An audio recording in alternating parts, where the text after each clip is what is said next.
All right, who are you? I'm Chip Hailey. Yes, sir. I grew up in Smith County. I've been a Lebanon resident now for 50 years. My dad was born in Smith County, and he was one of the many young men that the day after Pearl Harbor went down and signed up for any service that they could get their hands on, and my dad ended up in the United States Army Air Force. All right, Chip, and this is him here, I believe. That's my dad. What is your dad's name? David Robert Hailey Jr. Born in the house where I grew up. We actually own the family farm up in Smith County to this day. No kidding. Yeah. So a lot of people don't realize this, but there's a rich history of military and aviation here in Lebanon, and you and your story is testament to that. And we're going to talk a little today about P-38 that your dad flew. So what was his rank when he left the military? Cute story. He was still a first lieutenant because he'd gotten some trouble with a major while he was in Europe, and Yeah. the guy put a hold on his captain. Yeah. Because he became a flight leader, and you automatically get bumped up to captain. Yes, sir. But he had, and I've got a picture of the guy that did it to him, and they're standing next to each other. But he retained his flight leader. He retained a flight leader status as lieutenant. But Yeah. no, they didn't bump him down because Yeah. of that. But it's a long story. But yeah, he should have been a captain. Yeah. And he actually had a friend named Robin Olds. Yeah. Who was kind of put a hold on him because Robin was going to get one of the first jet fighter groups put together right there in 45, and he was going to write an order for my dad to come fly with him. Yeah, no kidding. So yes, Yeah, they got to be friends over beer and cars, is what absolutely. you said, huh? Yeah. In Hollywood, if you know Robin Olds' story, he married Ella Raines, which was a movie star. I don't know that my dad met her, but they did drink beer. Yeah, and talk about cars and probably fly. women too, who knows. Talk about airplanes for sure. Yes. And they flew together, and you've got some footage that probably shows Robin Olds in it. Yeah, they trained together, and I have Robin Olds' book, and I can match it up when they were at the same places and such. And you know, my mom verified all of that, so it was just, you know, that kind of thing. So, I think one of the really interesting things for us here at Villar is something about our Villar Lightning, this 2/3 scale P-38. It's just amazing how it's connected us with so many different people.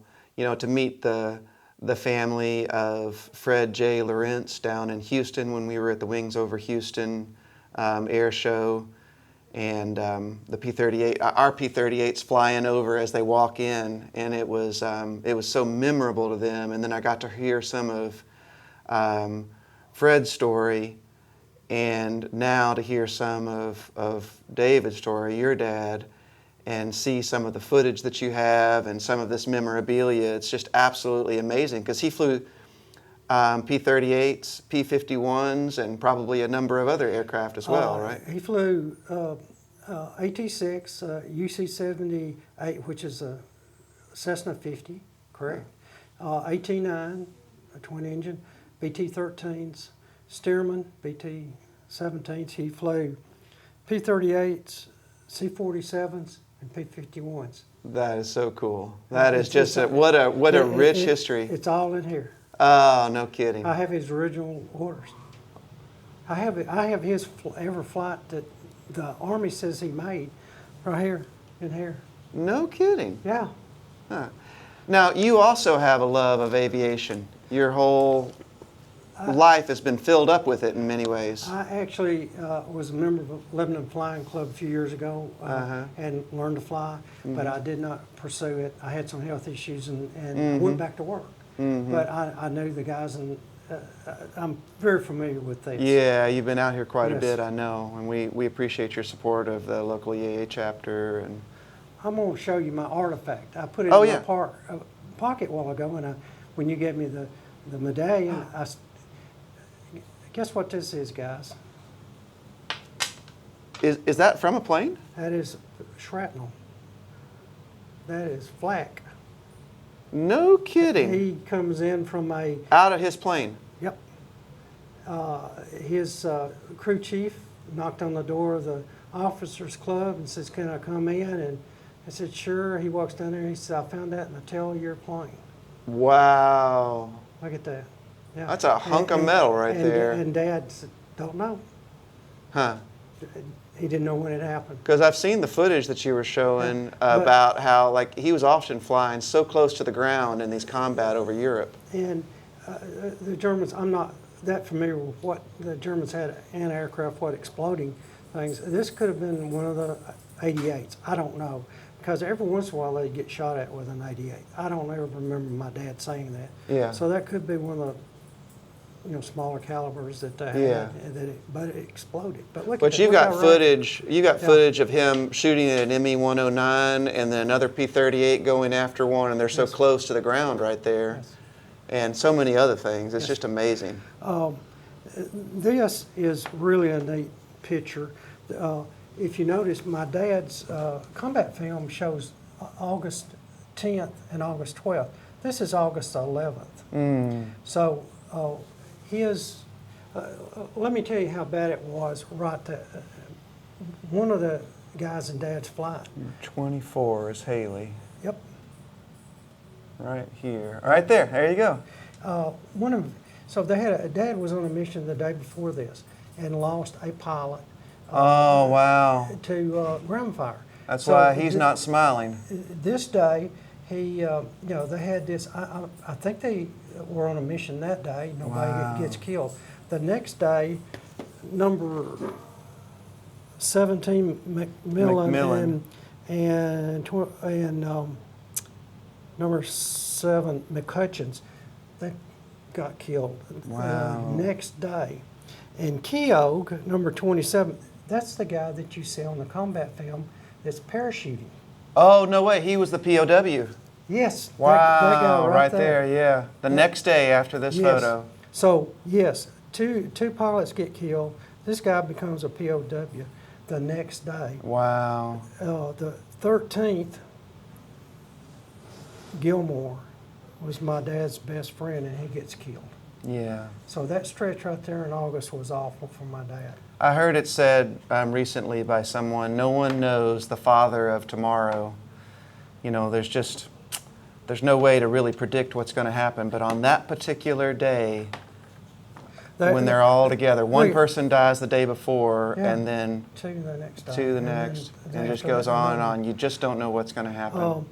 I calculated that the group lost a pilot either killed or captured every 3 days. So a squadron like him, 1/3, would lose one about every 9 days. Now, and that Wow. I can do the calculations, and Right. that's about what they did in the 5 months that my dad was there. One reason he only was like April 10th through September 10th. I have a letter from his first flight leader to my mom, and he told my mom that Daddy signed it. He just told him next mission I want to go. He wanted to get through. He didn't go to London and take a week or anything like that. They made him take a 7-day R&R, but his flight leader says no. He just volunteers for the next one because he wanted to get through with it. Get his missions and go. So let's talk about the P-38. He was stationed in Phoenix area, so he did all of his basic and such there, Right. and he got his wings at Williams Field, which is a famous Air Force base there. And of course, he was flying P-38. So the stretch into Southern California was all P-38s. But one of the very first ones, which I've got it here, it says he flew a P-322. Do you know what that is? I don't know. That's one of the original P-38s that was sold to the Army. And the Army just put 322 on them for some reason. Huh.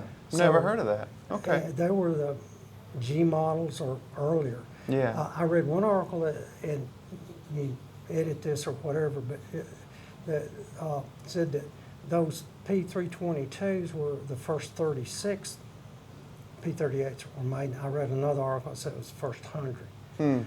So my dad flew One of the earliest ones, yeah. They had different intercoolers and a few other things were different in them, yeah. And they were a little more susceptible to, if they got shot in the wing, they would have some problems. Yeah, well. He flew those before they put the Fowler flaps on them. Is that correct? No, I think the Fowler flaps were always part of the P-38. It's just that there was a slat that was done later on to, they were dive slats that would help in terms of doing some braking and changing the aerodynamics if they got into a mock tuck. You know, the P-38, at the time that Kelly Johnson was lead on designing this, he made some inquiries into this notion of Mr. Mach's number or Mr. Mach's calculations. I don't remember the exact wording, but this was well before we really knew anything about the speed of sound and how it changed things. And it was interesting because, to our knowledge anyway, the Kelly Johnson was the first time that an aeronautical engineer was asking a question related to bullets.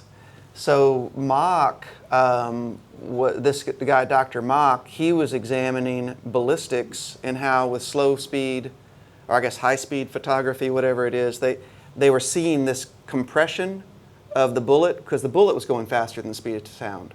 But before Ben Kingsley flew the P-38, no human had ever, no living creature had ever moved that fast before.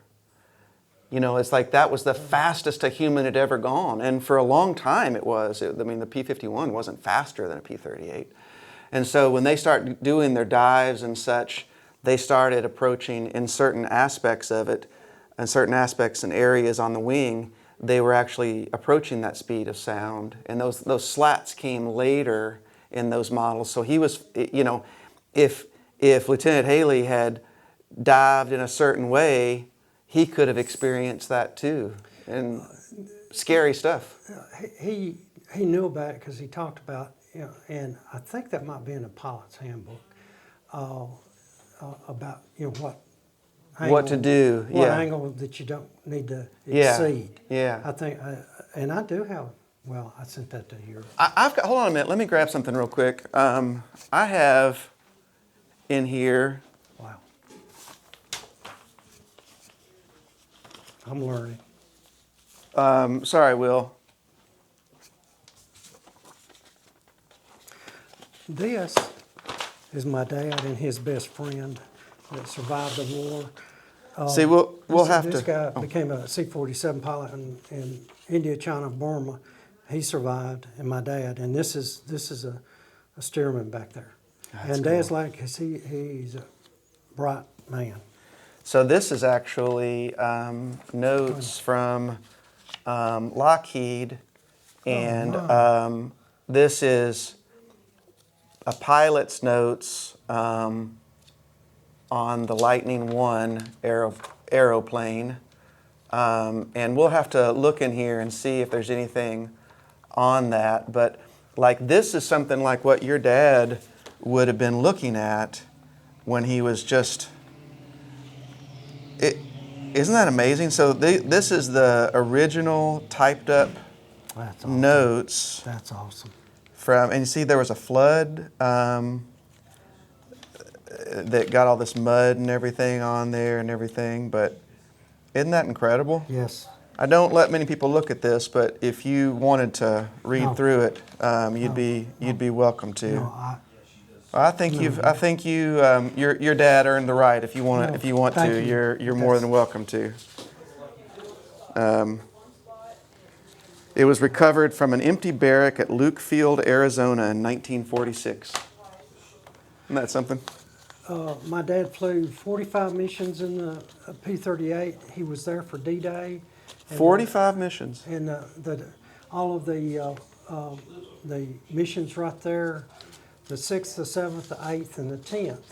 And he was there, he said, when the shooting started. And he said essentially though they didn't see any German planes. They didn't come up. How And he many said, missions did he fly overall? 69. No kidding. 69 they got credit for. Two aborts. One of them was a 2-hour, and but he didn't have a problem. His commander had a problem, and they had to turn around. It was actually on the way to Berlin, and the guy says, "Hey, I can't make it." So Daddy was his wingman coming back across Europe. Major Bulwark. His mission list, and you can say P-38s, P-38s, and P-51s. That was the day, the 11th. And then A 38J10. I've never even heard of a 10. I mean, I know about the J's. Yeah. And, That's what ours is modeled after. Let me see if I can find it real quick. Oh, look, H. Yeah, see, these are real early. This was 1943. August. Yeah. There is a. I don't. See, these are H's, and there's a P3. Here's a G. 22. 1943. Okay. Well. This is when he was still out in California. Yep. Mm-hmm. They use link trainers. Uh-huh. But anywhere there is one in here, a 322, and. Wow, that is so cool. And that's one of the original. 322 right there. It there. is. Yep. Okay, there you go. Yeah, that's just one of those very first P-38s. I had to look, Didn't even know what it was, yeah. Yeah, I didn't I know wouldn't what have it known, is. yeah, if you hadn't told me. Yeah. And say, where you find this is, solo. This was in a Stearman. Mm-hmm. And Yeah, the early days of, Marana, which is down near Tucson. Mm-hmm. And Had 63 hours at that time. yeah, but Mm-hmm. but they show how many takeoffs and landings and that kind Yeah, of no thing. kidding. But, yeah, see that? Mm-hmm. Right here. 197 takeoff. Wow, yeah, Look at that. yeah. Gotta know how to do that. Yeah, and It's the hardest part. Oh, look at that. PT-17. Now that is actually forgot his name, but yeah, that is a British young lady that did that. Not associated with my dad, but this is his awards. It says he started commenced activity. Carthage, Tennessee. Yeah, but that's not correct. He was inducted in July 1942, and did not. I think the first He was 22 years old. was a February 10th, 43. The Distinguished Flying Cross. Yes. Goodness gracious. It is. And I have a mystery at my house because I have an original Distinguished Flying Cross that has a bar on it. There's a leaf on it, and I can't find an order for it or a commendation. Is that what the oak? Nothing to do with the oak leaf cluster. Yeah, that's but something different. This is okay. This is for the Okay, I see. for air metal, and I see. Okay, the guy that did this, that did the book, he didn't put the 3 on there, and there's supposed to be 4 on here for different campaigns. This is a theater campaign, and then this is air metal, and this is Flying Cross.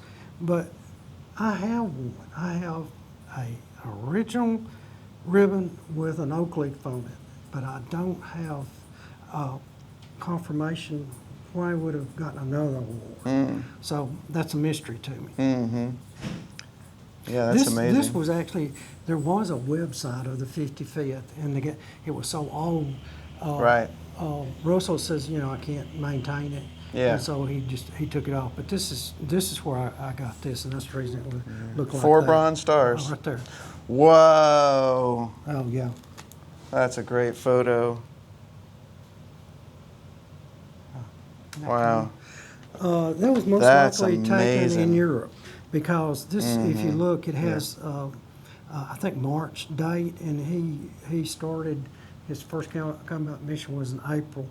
He got home with all. I see 4/3/44. I see. So this is in Europe. He got home with all of this, including this leather helmet. And this leather That helmet, amazing jacket yeah, with the fur here and Yep. the silk scarf. and You know about why that was worn, I'm sure, because right? Get got shaved, chafed. right? Yeah, Yeah. get shaved. All this looking, left it. yeah, constantly, right? Gosh. This helmet is in Ah. Nut Hampstead Airfield Museum. Hmm. I don't know. I didn't bring a picture, but it is. Wow, it is that's one of amazing. the first things given to that museum. That's so interesting. They plugged the barrels up. I didn't know that. Yeah. Huh. And you know, I didn't bring a picture of my dad with on his P-51, but his invasion stripes are done a little bit different because they didn't run white all the way around. They ran white on top and black on the bottom, and then my friend in England says, hey, you know, they didn't do that often.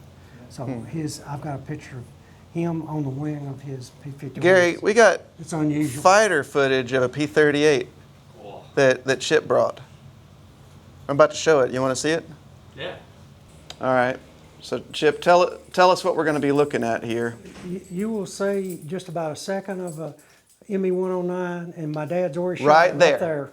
That's an ME-109 coming it across. just went, and still you can see the hay bales down in the German fields. This is west of Bernburg, Wow. Germany, and his group shot down 20, either shot down or damaged 20 German planes that day. My dad got 2, and his element leader got 2. Right after this, he powers up to go back up to altitude, and a 109 is coming at him, and it's actually in an oracle right there. And so they essentially head on, shoot at each other. So here we go at normal speed. I'm about to hit it, Chip. So this is your dad, Yeah. Lieutenant Hailey, in a P-38 with the camera on over a field in Germany. See how low it is. And there goes Yeah, there it goes. there goes the ME-109. That's just somebody turned it on the ground. And you'll see right here, there's P-38 over here, and there's a 109 that goes out over here just in a second. All right, This so guy there's down here- a P-38 that's going to come from the left-hand screen, Right and here. who is that flying? That is a man named John McKee, lived in Memphis, Tennessee, and I actually got to meet the gentleman, and since beautiful man. I got Wow. to see him late. And then and what we see barely in the middle of the screen is an ME-109. Yes. All right. So Going here, off to the right there. Yeah, that's going to the My dad right. is actually. and there's the P-38. Yes, that's P-38. That's the 109. If you notice, he's taking a big right. Yeah. My dad said that he was, he just shot in front of this guy to get his attention. Mm-hmm. He did follow him up and around. And what was his name again? Oh, Yes, sir. John McKee. John McKee. Yep. May he rest in peace. Yes. And goes. Oh, Then this amazing. is August 26th. This is not in sequence when he was there. This is late. This is probably trains. Yeah, trains. There's one right there. You can see that train. Yeah, you see all the bursts right there. Yeah. Yeah. And then this right here. He wears this right here out. Yeah. So this is out over Germany, This is and his actually in the P-38 P-51. shooting No, up trains. this is actually 51 because this is in August. Okay. Yeah. So he's flying a P-51 here. This is 51 here, and see this. He gets off, and then, you know, he lays into this. But this is August. Film is P-51. And then he's shooting at something out here, and you can actually see tracers coming Yeah, here. you can see 'em, yeah. And you can actually see a tracer from the right side, but I can never pick out anything in the middle, so I don't know what he's shooting at. And we will, yeah, this is August, this is backed up.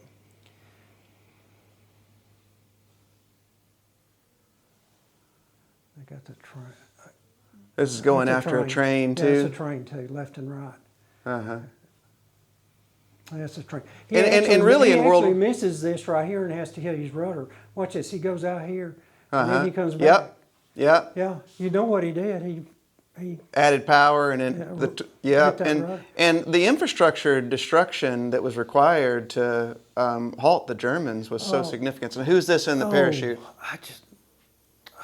hang on.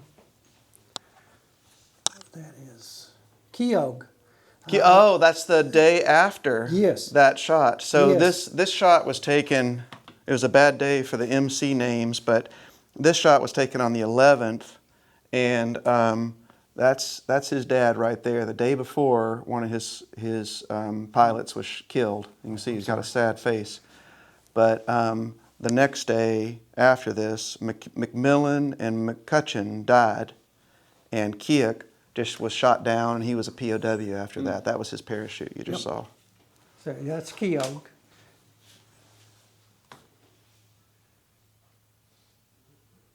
And then, there's something in the trees there. And you notice that he actually put his nose down just a little bit. Yeah, he sure did. There's a German column here. You can actually see things right here. This was miles long.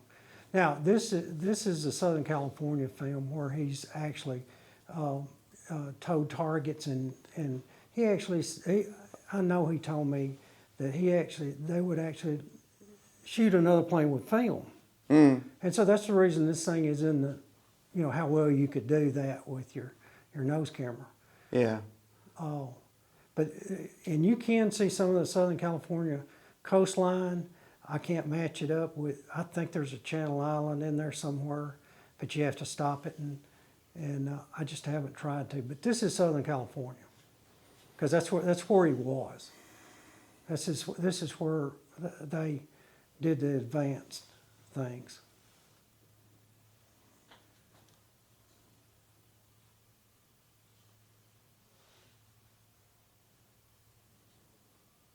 So look at the coastline there.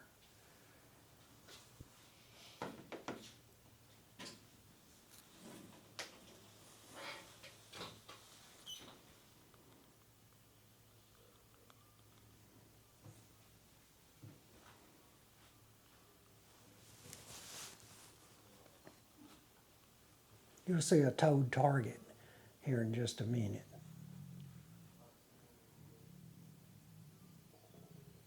So you can see the coastline really good there.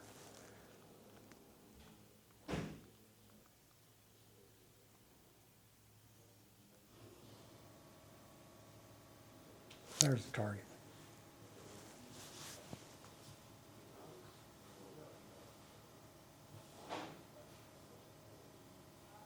And so you can see them shooting at it. You can see the tracers. That's so cool.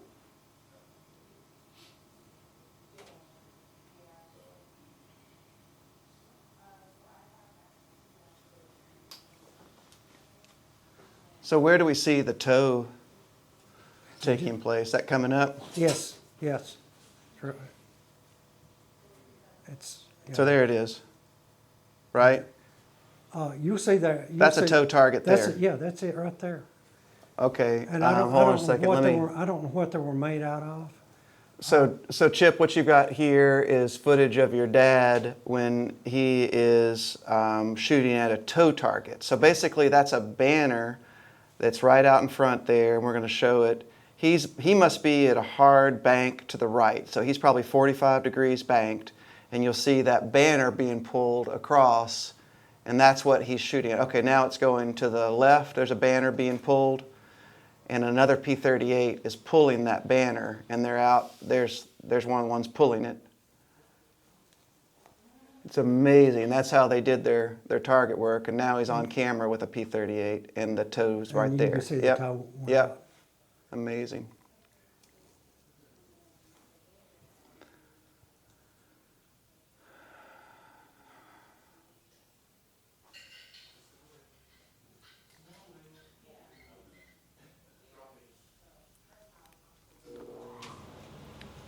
Wow. Now, this is potentially Robin Olds. There is a chance it could be. This is what they did. He told me that they used to go out and fly together. Yeah, so no confirmation, but this is likely Robin Olds that's flying in front of your dad. Could be. Yeah, because they did these flights together. They hit it off, and like I said, Daddy had a car, and so they would go after, they did this kind of thing and drink beer. Yeah. The man with the bulletproof mustache. And that's great. Yeah, that's amazing footage. Yeah. That's just. And say, look, it looked like a Channel Island. Okay, well, we're back to the first then. That's the ME-109. That's just somebody turned it on the ground, and then you could this latest thing. And Daddy's going up, and I don't know what angle. Oh, that's that same footage Yeah, from the beginning. yeah. It's run twice. The guy that recorded this film with the DVD for me, I didn't tell him exactly what to do. So Right. what he did, he ran the combat film and then Coming in for another train there. the tow target stuff in the middle, and then he did the combat film again. So this is just a repeat. Wow. But this is really neat when he has to hit his rudder here. Right. It's just, yeah. And you see it bouncing the camera. And there's a church right there. Yeah. But I swear, you can tell, this is a 51. You can see tracers come out here and over there. If you Right. From left and right instead of straight ahead. They're up there. See, that's the day after that picture was taken, the 12th.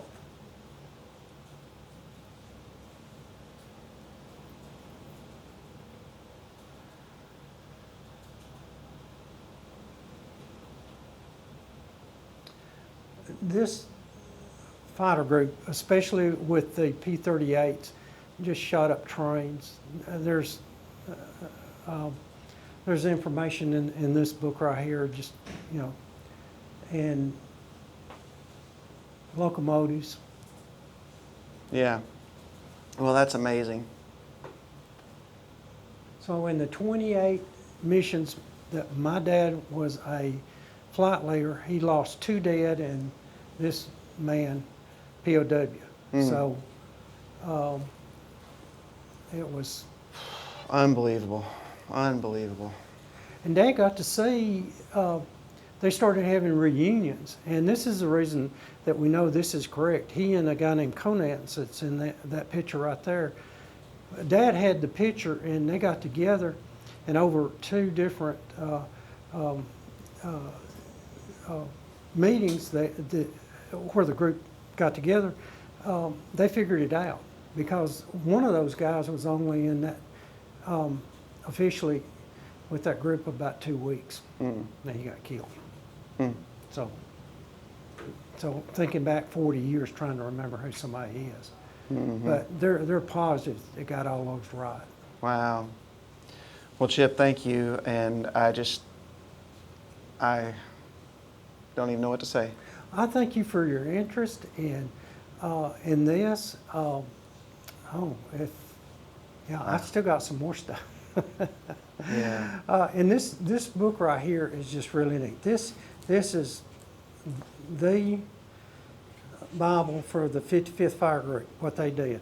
This guy Russell he bought the microfilm from the Air Force. And he went through it. And he got all the stats. And I supplied him with a number of pictures. He started putting this together a long time ago. And so he's got a lot of great The Berlin Buzz Boys. Yep. Yeah. One more thing. The first Allied group that ever flew over Berlin were them. They don't get credit for it because the bombers that were going to be there March 3rd got a recall.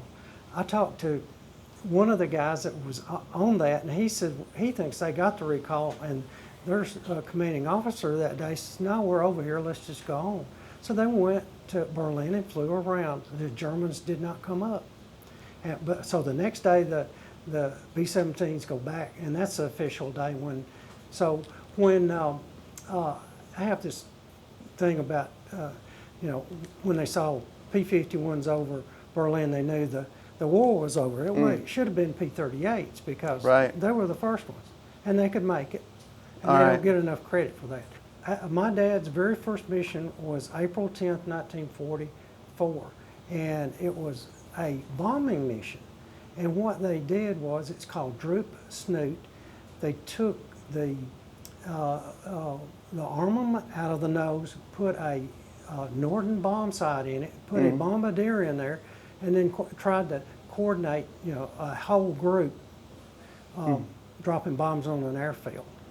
No kidding. That was yes, it's in here, and there's pictures of that bubble that was on the front. The bombardier couldn't bail out. Wow. So your dad was Lieutenant David Hailey, Yep. and we're talking about him flying P-38s in World War II in the European theater. So the first one, his first mission also was tragic because their commanding officer was shot down, became a POW, and one of his friends that he had trained with, Anthony Piscatelli, died that day. So there's my dad. Right. Their first mission, a bombing mission.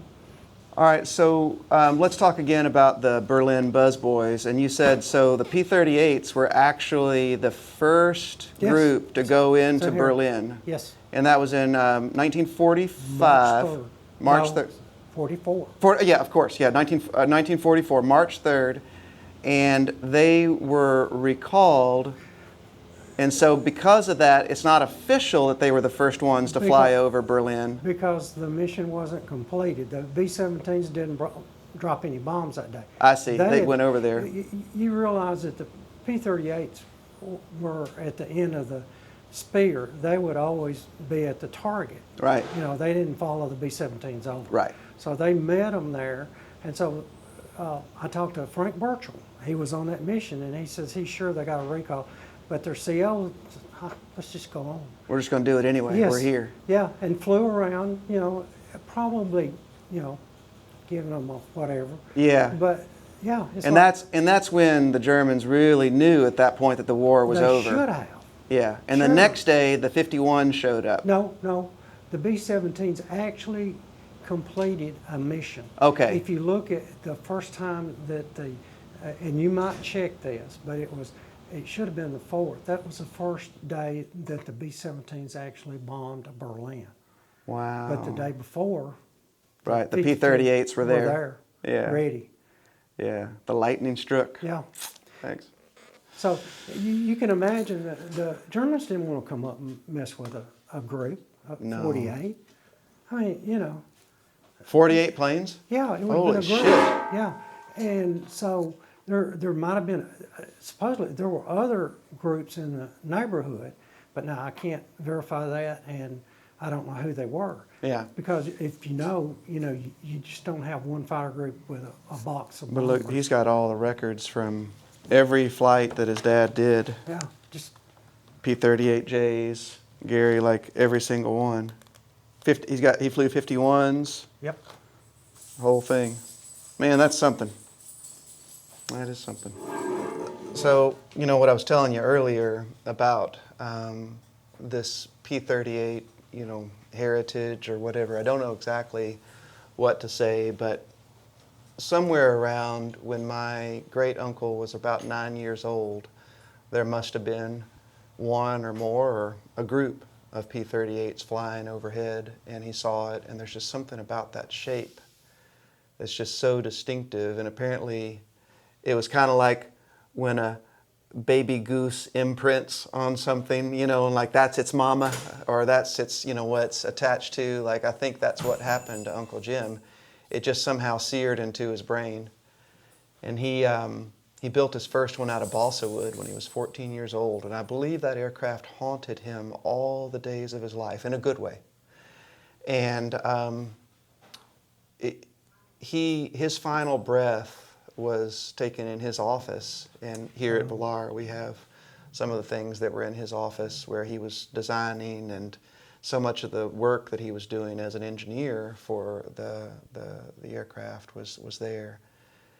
I think he was 94 at the time. Wow. And something about his passion and love for aviation, it's from there that I knew as a kid that I wanted to be a pilot, But I had no idea what a P-38 was.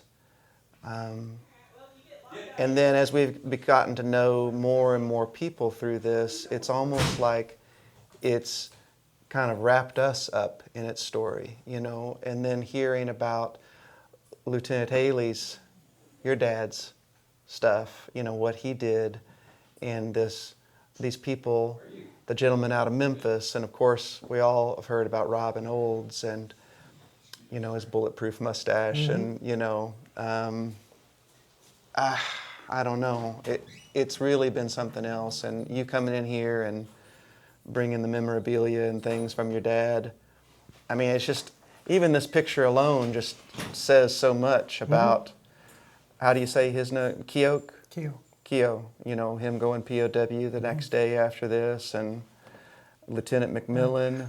You can see Lieutenant him smiling. McCutcheon. And there's actually, somebody made a joke over here, and a couple of people are looking back. Cracking up a little Yes, bit, yeah, yes. yeah. But your dad has a rather somber expression because he lost a pilot the day before, and no one knows the father of tomorrow. And these guys didn't, just the amount of sacrifice and service that they did, and just thank you for coming and sharing this. And just I want to say to you know David Hailey, may you rest in peace. Thank you. Yeah, thank you. Thank you, guys. Yeah, absolutely.